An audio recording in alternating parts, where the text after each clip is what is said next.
ঘোমটা তুলে নববধূর মুখ দেখে মুচকি হেসে অপু হাত বাড়িয়ে নববধূর শরীরে স্পর্শ করবে এমন সময় নববধূ ইভা কিছুটা পেছনে সরে গিয়ে বলল, আপনি আমাকে স্পর্শ করবেন না। অপু অবাক হয়ে বলল, কেন, কি হয়েছে? বাসর ঘরে আমি আমার স্ত্রীকে স্পর্শ করব না কেন? কারণ আমি অপবিত্র। কথাটি শুনে অপু চমকে উঠে গিয়ে বলল, ইভা, এ কথার মানে কি? মানেটা খুলে বলতে পারবো না, শুধু জানি আমি অপবিত্র, আপনি আমাকে স্পর্শ করবেন না। এবার অপু উত্তেজিত হয়ে দাঁড়িয়ে গেল। ইভাও বিছানা থেকে উঠে দাঁড়িয়ে গেল। ইভার দিকে চোখ বড়বড় করে তাকিয়ে আছে। অপু কি বলবে বুঝতে পারছে না। ইভা বলল, আপনি এভাবে আমার দিকে তাকাবেন না, আমার ভয় করছে। আর এটুকু বললাম তাতেই চোখ বড়বড় হয়ে গেল? বাকি কথা শুনলে তো হার্ট ফেল করবেন। আমি শুনতে চাই, তুমি বলো, আগে বলেন আপনার হার্টে কি কোনো সমস্যা আছে? আমার হার্টে কোনো সমস্যা নেই, আমি শুনতে চেয়েছি, তুমি বলো। আপনার কি উচ্চ রক্তচাপ আছে নাকি? উচ্চ রক্তচাপ থাকলেও কিন্তু সমস্যা আছে, সহ্য করতে পারবেন না, রক্তচাপ বেড়ে যাবে, তখন কিন্তু প্রবলেমে পড়ে যাবেন। আমার শরীরে কোনো প্রকার সমস্যা নেই, তুমি নিশ্চিন্তে বলতে পারো। এখন কটা বাজে? অপু হাতের ঘড়ির দিকে তাকিয়ে বলল, 11টা বাজে। আসলে আমি আপনার আগ্রহটাই নষ্ট করে দিলাম। অনেক স্বপ্ন নিয়ে এত তাড়াতাড়ি আপনি বাসর ঘরে প্রবেশ করলেন, আর আমি আপনার স্বপ্ন, শখ, আহ্লাদ সব গলা টিপে মেরে ফেললাম। ইভা, ভঙ্গিমা না করে আমাকে খুলে বলো, তুমি কেন নিজেকে অপবিত্র বললে? বিছানায় আসুন, দুজন পাশাপাশি বসে তারপর না হয় বলি। এমন পরিস্থিতির মধ্যে তোমার সাথে বিছানায় বসে আমার এই ধরনের কথা শোনার মতো মন মানসিকতা আমার নেই। যা বলার তাড়াতাড়ি বলো। আচ্ছা, আমি একটু ওয়াশরুম থেকে আসি, তারপর বলবো, বলে ইভা রুম থেকে বের হয়ে গেল। অপুর সারা শরীরে রক্ত টকবক করে ফুটছে, কি করবে কিছুই বুঝতে পারছে না। ইভার একটি কথা শুধু কানের কাছে বাজছে, আমি অপবিত্র। কেন ইভা এমন কথা বলল? অবশ্যই এর মধ্যে কোনো রহস্য আছে। ভাবতে ভাবতে অপু রুম থেকে বের হয়ে গেল। অপু চিন্তিত অবস্থায় বারান্দায় আসলো, গ্রিল ধরে ভাবছে আর মনে মনে বলছে, কাকে বিয়ে করলাম, এখন আমি কি করব? ইভা কেন এমন কথা বলল? কিছুই তো বুঝতে পারছি না। আমি ওর স্বামী, আমাকে ওর শরীরে হাত দিতে দিচ্ছে না, কিন্তু কেন? আমাকে এই কেনর উত্তরটা জানতে হবে। ভাবতে ভাবতে বাসার ভেতরের দিকে চলে গেল। অপু ওয়াশরুমের সামনে এসে দাঁড়ালো। চিন্তা নামের পোকাটা মাথা থেকে বের করতে হলে ইভার কাছ থেকে শুনতে হবে, কেন এমন কথা বললো আর কেন আমাকে ওর শরীর স্পর্শ করতে দিল না। আমি না শোনা পর্যন্ত মাথার মধ্যে পোকাটা ঘুরপাক খাচ্ছে। অপু মনে মনে ভাবছে। এমন সময় পেছন থেকে অপুর বড় ভাবি ফাহিমা এসে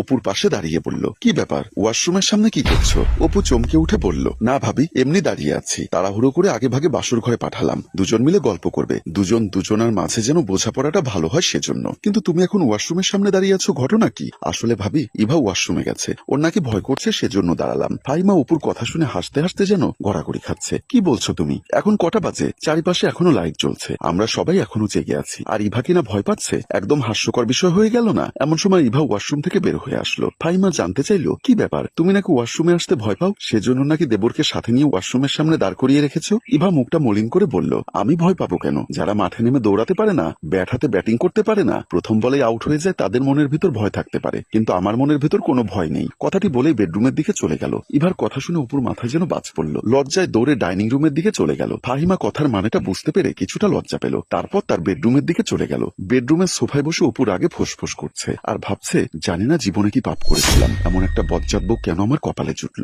অপুর রাগ এমন পর্যায়ে গেল, রাগে নিজের মাথার চুল নিজে ছিঁড়ছে। এমন সময় ইভা এসে পাশের সোফায় বসলো। অপু উত্তেজিত ভাবে দাঁড়িয়ে গিয়ে বলল, তোমার সমস্যা কি? তুমি ভাবির সামনে এসে উল্টাপাল্টা কথা কেন বললে? ও মা, আপনার তো দেখি রাগও আছে। তুমি যে ধরনের কথা বলছো, আমার জায়গায় অন্য কোনো পুরুষ হলে তোমাকে এখন পিটাতো, তাই নাকি? তা তোমার ইচ্ছা হলে তুমিও আমাকে পেটাও, আমি অভদ্র, অশিক্ষিত, মূর্খ ছেলে না, কিন্তু তোমার কথাবার্তায় বোঝা যায় তোমার মধ্যে শিক্ষার অভাব আছে। বলেই হনহন করে ড্রয়িং রুম থেকে বের হয়ে গেল। ইভা মুচকি হেসে অপুর পিছু নিল। ড্রয়িং রুম থেকে বের হতে ইভা পেছন থেকে এসে দাঁড়িয়ে বলল, দুটো কথা বলবো, একটু শুনে যাও। অপু রাগান্বিত হয়ে ইভার দিকে ফিরে বলল, 16 কলা তো পূর্ণ করেছো, আর বাকি কি বলার আছে? আমি বুঝতে পারছি আমার কথা তোমার কাছে খারাপ লাগছে, কিন্তু কাকে বিয়ে করবে? শতকরা 5 জন মেয়ে এমন খুঁজে পাওয়া যাবে না যারা বাসর রাত্রে স্বামীর বুকে মাথা রেখে বলতে পারবে যে আমি তোমাকে আমার সতীত্ব আজ উপহার দিলাম। সেই সতীত্বে কলঙ্কের কোনো দাগ লাগেনি। আমি তোমাকে এমন একটি পবিত্র দেহ আজ উপহার দিলাম, যে দেহতে অতীত জীবনে কোনো পরপুরুষের হাত লাগেনি। তাই তো বলি, বর্তমান যুগে বউ পাওয়া সহজ, কিন্তু সতী একজন নারী পাওয়া বড়ই কঠিন। তার মানে তুমি বলতে চাচ্ছ তুমি সতী না? ইভা মুচকি হেসে বলল, তোমার বুকে হাত দিয়ে বলতে পারবে তোমার সতীত্ব আছে?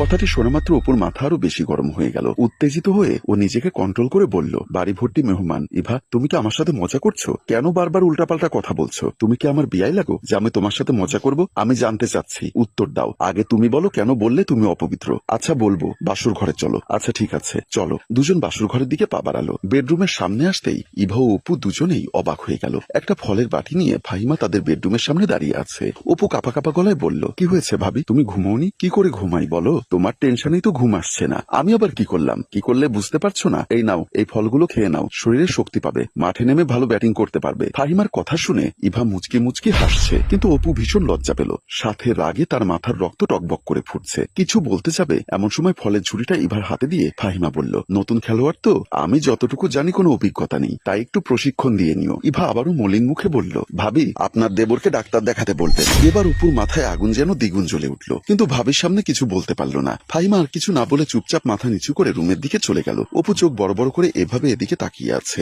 ইভা বলল, মারবেন? চাইলে মারতে পারেন। ইভা, তুমি আমার মান সম্মান সব শেষ করেছো। ভাবিকে আমি যথেষ্ট পরিমাণে সম্মান করি, সে আমাকে ভাইয়ের মতো আদর করে, আর তার সামনে তুমি ছি ছি কি সব কথা বলেছো। ইভা এবার অপুর হাত ধরে টান দিয়ে বাসর ঘরের ভেতরে প্রবেশ করলো। বিছানার কাছে এসে দাঁড়াতেই অপু আবার জানতে চাইলো, এমনটা কেন করেছো? একটু আমাকে সত্যি করে বলো তো। এবার বলো, তুমি কেন বললে তুমি অপবিত্র? ইভা মুচকি হেসে বলল, কারণ তখন আমি অজু করে আসিনি, কিন্তু এখন আমি অজু করেছি, সেজন্য বলেছি আমি অপবিত্র। অপুর মন চাইল ইভার গালে কষে একটা চড় মারতে, কিন্তু নিজের রাগকে কন্ট্রোল করে দাঁতে দাঁত চেপে বলল, তুমি কি মেন্টাল? পাবনা থেকে কি সদ্য মুক্তি পেয়েছো?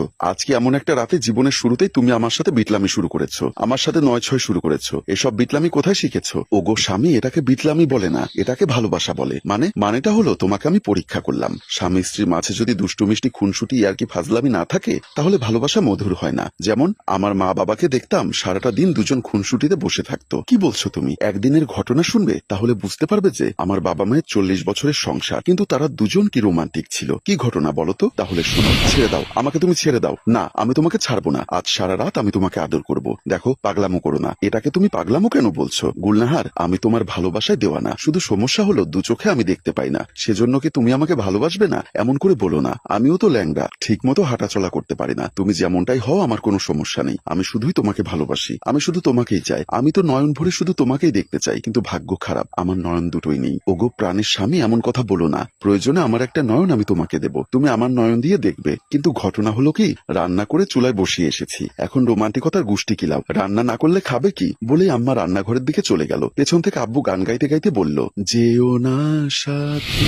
এবার বুঝতে পেরেছো আমার বাবা মা এই বয়সে কতটা রোমান্টিক, এতটা ইয়ার্কি ফাজলাম ও মজা মাস্তিতে মেতে থাকে। আর তোমার সাথে আমি একটু মজা করলাম, তাতে তুমি রেগে আগুন হয়ে গেলে। এবার কথা শুনে অপুর ঠোঁটের কোণে একটু হাসি ফুটলো। আমার শ্বশুর শাশুড়ি না হয় রোমান্টিক, তারা একান্তে এমন নাটক করে, মজা মাস্তি করে, এগুলো তুমি আড়ি পেতে দেখো কেন? কারণটা হলো শিখে রেখেছি, বিয়ের পর স্বামীর সাথে যেন এগুলো করতে পারি। কিন্তু আমার স্বামী তো একজন আনরোমান্টিক, আমার মনে হয় না তাকে দিয়ে কিছু হবে। সেজন্যই তো ভাবিকে বললাম আপনার দেবরকে ডাক্তার দেখাতে বলেন। কথাটি শুনে অপু ইভাকে শক্ত করে জড়িয়ে ধরে বলল, আমি যা বোঝার বুঝতে পেরেছি, আমার বউটা অতিরিক্ত রোমান্টিক এবং ভালো পক্ক একজন খেলোয়াড়, কিন্তু আমার বউ হয়তো এটা জানে না আমি আমার শ্বশুরের মতো লাভার বয়। দুজনার মধ্যেই হাসি ফুটলো। প্রিয় ভিউয়ার্স, ভালোবাসার মাঝে হালকা টকঝাল মিষ্টি না থাকলে সেই ভালোবাসা পূর্ণতা পায় না। তাই তো একটু ইয়ার্কি ফাজলেমি মজামাস্তি না হলে কি জীবন পরিপূর্ণ হয়? গল্পটি ভালো লাগলে লাইক, কমেন্ট ও শেয়ার করুন। গল্পটির রচনা ও পরিচালনায় ফেরদৌস অপু, প্রযোজনায় মঞ্জুর মোর্শেদ। ধন্যবাদ।